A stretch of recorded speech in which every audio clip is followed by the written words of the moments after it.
მე რამდენჯერმე უთხარი მამია სანამ ეს მოხდება ჩემი დომენი დამიბრუნე ჩემთან იყოს პრესაჯი ანუ რეალურად ინტერნეტ გამოცემა რა არის ეს არის დომენი ეს არის ბრენდი ეს არის რეპუტაცია სხვა არაფერი არ არის და ეს არის ადამიანები რომლებიც იქ მუშაობენ დღეს ხვალ და ნუ ისე მოხდა რომ გადაეცა კავკასიის ონლაინი ამას მიყვა ის საიტები რომლებიც ჩამოთვალე ამას მიყვა ITVG რომელიც ჩვენ ავაწყეთ ნოლიდან მაგრამ კავკასიის ონლაინის საკუთრება იყო ყველანაირი და ამას მიყვა პრესაჯის დომენიც რომელიც იყო ჩემი უკვე შემდეგ გავიგე რომ იქიდან მოთხოვნა იყო ნაციონალური მოძრაობა დავარქვათ თუ ის ჯგუფი დავარქვათ რომელიც სამხრივ მუშაობდა ამ შემთხვევაში მოთხოვნა იყო რომ პრესაჯე მე არ უნდა დამბრუნებოდა და პრესაჯე უნდა წასულიყო მათკენ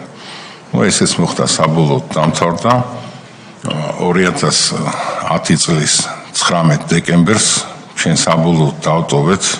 პრესაჯი ბოლო სტატია გამოვაქვეყნეთ სტატიის სახელწოდება სათაური მახსოვს მე პრესაჯის გამოქვაბულის ადამიანები დაეპატრონნენ მართლაც გამოქვაბულის ადამიანები იყვნენ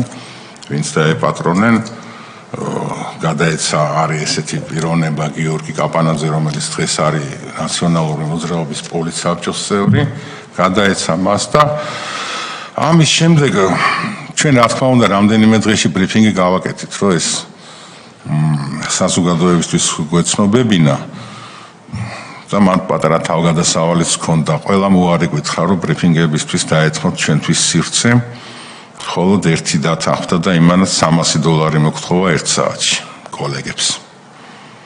აი ვინც უარი გითხრა და ვინც